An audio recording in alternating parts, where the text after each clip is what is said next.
നമസ്കാരം. സംസ്ഥാന സ്കൂൾ കലോത്സവം സമാപിച്ചു. കണ്ണൂർ ജില്ല കിരീടം നേടി. ആ വലിയ നേട്ടത്തിൻ്റെ സന്തോഷത്തിലാണ് നമ്മുടെ ജില്ലയാകെ. ജില്ലയിലെ സ്കൂളുകൾ, അതുപോലെ തന്നെ മത്സരിച്ച വിദ്യാർത്ഥികൾ, കലാകാരന്മാർ, കലാകാരികളെല്ലാം വലിയ സന്തോഷത്തിലാണ്. വലിയ നേട്ടമാണ് നമ്മളെ കണ്ണൂർ ജില്ലയെ തേടിയെത്തിയത്. ഈ കണ്ണൂർ ജില്ലയിൽ നിന്ന് സംസ്ഥാന സ്കൂൾ കലോത്സവത്തിൽ വിവിധ ഇനങ്ങളിൽ മത്സരിച്ച് മികവ് പ്രകടിപ്പിച്ച ഒട്ടേറെ വിദ്യാർത്ഥികളുണ്ട്. പല ഇനങ്ങളിലായി മത്സരിച്ചവർ. ഇപ്പോൾ ഏജനറ്റ് ന്യൂസിൻ്റെ കൂടെ ഉള്ളത് പട്ടാന്നൂർ ഹയർ സെക്കൻഡറി സ്കൂളിലെ KPC ഹയർ സെക്കൻഡറി സ്കൂളിലെ 2 വിദ്യാർത്ഥികളാണ്. ഇവർ രണ്ടുപേരും സ്കൂൾ കലോത്സവത്തിൽ പങ്കെടുത്ത് സമ്മാനങ്ങൾ നേടിയവരാണ്, A ഗ്രേഡ് നേടിയവരാണ്. ഒരാൾ ദീക്ഷിതയാണ്, മറ്റൊരാൾ കൃഷ്ണപ്രിയയാണ്. കൃഷ്ണപ്രിയ സംസ്കൃതം അക്ഷര ശ്ലോകത്തിൽ A ഗ്രേഡ് നേടി. ദീക്ഷിത ഇംഗ്ലീഷ് ഉപന്യാസ രചന മത്സരത്തിൽ A ഗ്രേഡ് നേടി. വലിയ നേട്ടവുമായി തിരിച്ചു വന്നിരിക്കുന്നു. രണ്ടുപേരും നമ്മളോടൊപ്പമുണ്ട്. രണ്ടുപേരോടും നമുക്ക് അവരുടെ വിശേഷങ്ങൾ ചോദിച്ചറിയാം. ആദ്യം കൃഷ്ണപ്രിയയിലേക്ക് പോകാം. കൃഷ്ണപ്രിയ സംസ്കൃതം അക്ഷര ശ്ലോകത്തിലാണ് മത്സരിച്ചത്. എങ്ങനെയാണ് അതിൻ്റെ ഒരു മത്സര രീതി? അതൊന്ന് ആദ്യം പറയാമോ? അത് ആദ്യം എല്ലാവരും ഒന്നിച്ചിരുന്നിട്ടാണ് അത് ആലപിക്കുക. അതിൽ ഒരാൾ ചൊല്ലുന്നതിൻ്റെ 3ാമത്തെ വരിയിലെ 1ാമത്തെ അക്ഷരമാണ് അടുത്ത ആള് ചൊല്ലേണ്ടത്. ആ അക്ഷരം വെച്ചിട്ട് 10 റൗണ്ടുകൾ ചൊല്ലി തീർക്കുക.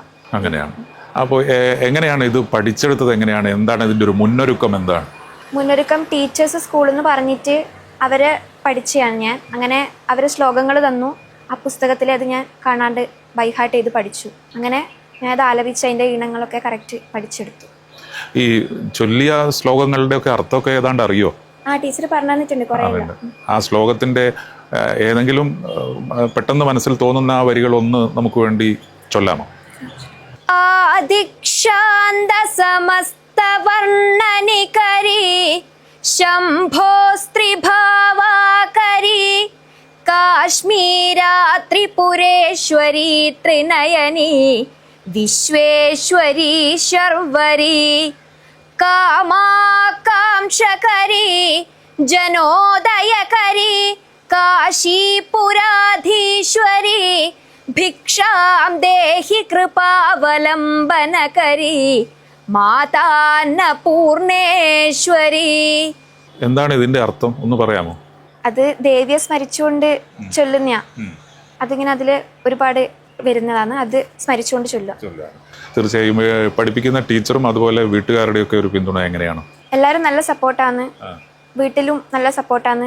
ടീച്ചേഴ്സും സ്കൂളിൽ നിന്ന് നല്ല സപ്പോർട്ടുണ്ട്. എല്ലാവരും നല്ല സപ്പോർട്ട്. ഈ സംസ്കൃതം ഭാഷയോട് ഒരു പ്രത്യേക താല്പര്യമുണ്ടോ? സംസ്കൃതം ഇഷ്ടമാണ്. എന്തുകൊണ്ടാണ് അങ്ങനെ ഇഷ്ടപ്പെടാൻ കാരണം? സംസ്കൃതം ദേവഭാഷയാണല്ലോ, അതുകൊണ്ടാണ് ഇഷ്ടം. ഈ 14 ജില്ലകളിൽ നിന്നുള്ള മത്സരാർത്ഥികളല്ലേ ഉണ്ടാവുക? അപ്പോൾ അത് എല്ലാവരും ഒന്നിനൊന്ന് മെച്ചമായി ആ നിലയിൽ നിങ്ങളുടെ കൂടെ പങ്കെടുത്തു. അന്താക്ഷരി പോലെ എന്നാണല്ലോ പറഞ്ഞത്. അപ്പോൾ അതൊരു ഓർമ്മയിൽ നിന്ന് അപ്പോൾ കിട്ടണമല്ലോ നമുക്ക്. അപ്പോൾ കൂടെ മത്സരിച്ചവരുടെ ആ ഒരു കഴിവിനൊക്കെ എങ്ങനെ വിലയിരുത്താൻ പറ്റി? കൂടെ എല്ലാവരും ഒന്നിനൊന്ന് മെച്ചായിരുന്നു. ഓരോ ജില്ലയിൽ നിന്നും വരുന്നവരല്ലേ. എല്ലാവരും വ്യത്യസ്ത ഈണത്തില് വ്യത്യസ്ത ഭാവത്തിലായിരുന്നു എല്ലാവരും ആലപിച്ചത്. കൃഷ്ണപ്രിയയുടെ വീട് എവിടെയാണ്?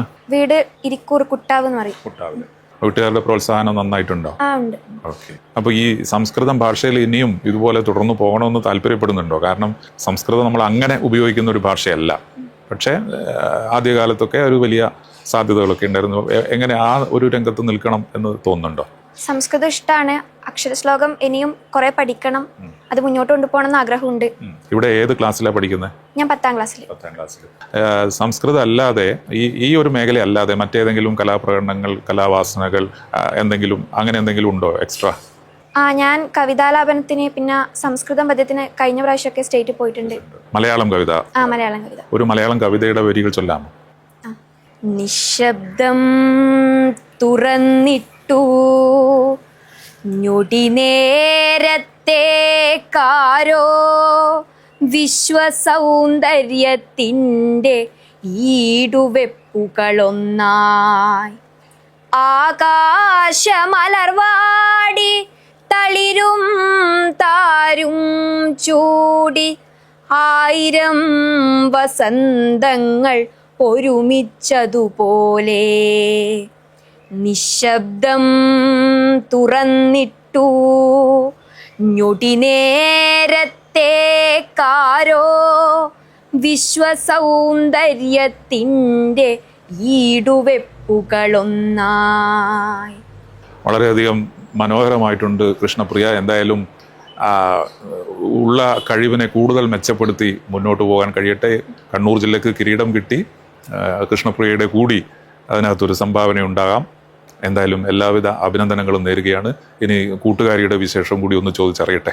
ഓക്കെ, ഇംഗ്ലീഷ് ഉപന്യാസ രചന, അതിലാണ് എ ഗ്രേഡ് നേടിയത് സംസ്ഥാന കലോത്സവത്തിൽ അല്ലേ?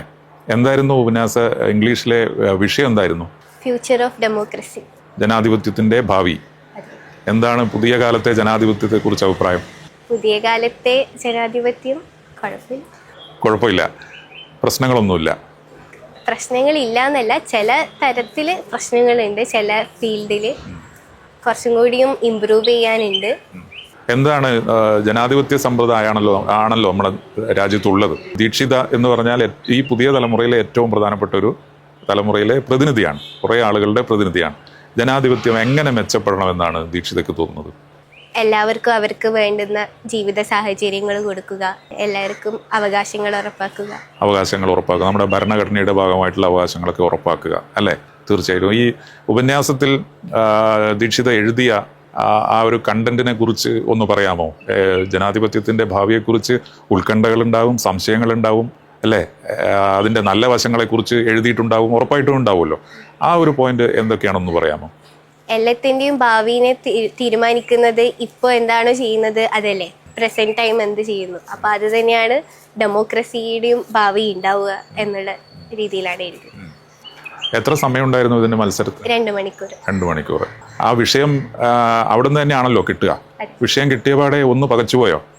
അധികം പ്രതീക്ഷിച്ച വിഷയമല്ല ഇത്, കാരണം ഇത് കുറച്ച് പഴയ വിഷയം പോലെയാണ്. കുഴപ്പമില്ല, എഴുതി. ഏറ്റവും കൂടുതൽ പ്രോത്സാഹിപ്പിക്കുന്നത് ആരാ? അച്ഛനും അമ്മയും എല്ലാം പ്രോത്സാഹിപ്പിക്കുന്നുണ്ടായിരുന്നു. അതുപോലെ ടീച്ചർമാരുടെ ശ്രീകലാ മിസ്, ശ്രീലത മിസ്, ഇവരൊക്കെ നന്നായിട്ട്. എന്തായാലും ഇംഗ്ലീഷിൽ ലേഖനം എഴുതണമെങ്കിൽ ഇംഗ്ലീഷുമായിട്ട് കുറച്ച് അധികം ബന്ധം ഉണ്ടാകണം അല്ലേ? അപ്പം ഇംഗ്ലീഷിൽ കുറച്ചുകൂടി ശ്രദ്ധിക്കണം. അങ്ങനെയുള്ള ഒരു പ്രത്യേക ശ്രദ്ധ എന്താണ്? ചില വാക്കുകളുടെ ഉപയോഗം, അതുപോലെ ആ രീതി, അങ്ങനെ. കൂടുതലും നമ്മൾ ഉപയോഗിക്കുന്ന നമ്മുടെ മാതൃഭാഷ മലയാളമാണ്. ഇംഗ്ലീഷ് വളരെ കുറവാണ് നമ്മൾ ഉപയോഗിക്കുന്നത്. അപ്പോൾ തീർച്ചയായിട്ടും ഒരു ലേഖനം എഴുതുക അല്ലെങ്കിൽ അത്തരം ഒരു മത്സരത്തിൽ ഇംഗ്ലീഷുമായി ബന്ധപ്പെട്ട് പങ്കെടുക്കുക എന്ന് പറഞ്ഞാൽ കുറച്ച് ധൈര്യം വേണം അല്ലേ? ഒരു ധൈര്യം വേണം. ആ ധൈര്യം സംഭരിച്ചത് എവിടെ നിന്നാ? ചില ലേഖനങ്ങളൊക്കെ വായിച്ചതല്ലേ. ഇംഗ്ലീഷ് ലേഖനങ്ങൾ വായിക്കും. കുറച്ച് എസ്സേ റൈറ്റിംഗ് ബുക്സും ടീച്ചർ തന്നിട്ടുണ്ടായിരുന്നു. അതൊക്കെ വായിച്ചു, മത്സരത്തിൽ പങ്കെടുത്തു, അതൊരു നേട്ടം ഉണ്ടായി അല്ലേ? കൂട്ടുകാരികളും സുഹൃത്തുക്കളും ഒക്കെ, വീട്ടുകാരൊക്കെ എന്ത് പറഞ്ഞു? എല്ലാവർക്കും വളരെ സന്തോഷം. അപ്പോൾ ഏതായാലും ഇംഗ്ലീഷിൽ ഭാവി നല്ല നിലയിൽ മെച്ചപ്പെടട്ടെ എന്ന് ഞങ്ങളും ആശംസിക്കുകയാണ്. ഇംഗ്ലീഷിലെ വായന തുടരുക. ഇംഗ്ലീഷ് മാത്രമല്ല, എല്ലാ ഭാഷയിലെയും, പറ്റാവുന്ന ഭാഷയിലെയും വായനയും അതുപോലെ തന്നെ എഴുത്തും തുടരുക. അതിന് എല്ലാവിധ പ്രോത്സാഹനവും ഉണ്ടാകട്ടെ എന്ന്, അത് മുന്നോട്ട് പോകാൻ കഴിയട്ടെ എന്ന് ഞങ്ങൾ ആശംസിക്കുകയാണ്. നിങ്ങൾ രണ്ടുപേർക്കും, കൃഷ്ണപ്രിയയ്ക്കും അതുപോലെ തന്നെ ദീക്ഷിതയ്ക്കും, എല്ലാവിധ ആശംസകളും അഭിനന്ദനങ്ങളും അറിയിക്കുകയാണ്. ഏജനെറ്റിൻ്റെ ഭാഗമായി ഇപ്പോൾ നമ്മുടെ കൂടെ ചേർന്ന 2 മിടുക്കികൾ, കൃഷ്ണപ്രിയയും ദീക്ഷിതയും, അവർ സംസ്ഥാന സ്കൂൾ കലോത്സവത്തിൽ പങ്കെടുത്തു. അവരുടെ മേഖലയിൽ അവർ കഴിവ് തെളിയിച്ചു, നേട്ടങ്ങൾ നേടി. അതോടൊപ്പം തന്നെ ഭാവിയിലും ഈ രംഗത്ത് ഒരാൾ സംസ്കൃത അക്ഷര ശ്ലോകത്തിലും മറ്റൊരാൾ ഇംഗ്ലീഷ് ഉപന്യാസ രചനയിലും സമ്മാനം നേടി. ഭാവിയിലും അവർക്ക് ഈ രംഗത്ത് മുന്നേറാൻ കഴിയട്ടെ എന്ന് നമുക്ക് ആശംസിക്കാം. നന്ദി. Kannur BMH care at home ഇനി മുതൽ ഒരൊറ്റ ഫോൺ കോളിൽ രോഗി പരിചരണം വീട്ടിലെത്തും. പരിചയസമ്പന്നരായ നഴ്സുമാരുടെയും ഡോക്ടർമാരുടെയും മറ്റ് വിഭാഗങ്ങളുടെയും സേവനം വിളിക്കൂ 9061 423 423. Baby memorial hospital, Kannur. BMH at home 9061 423 423.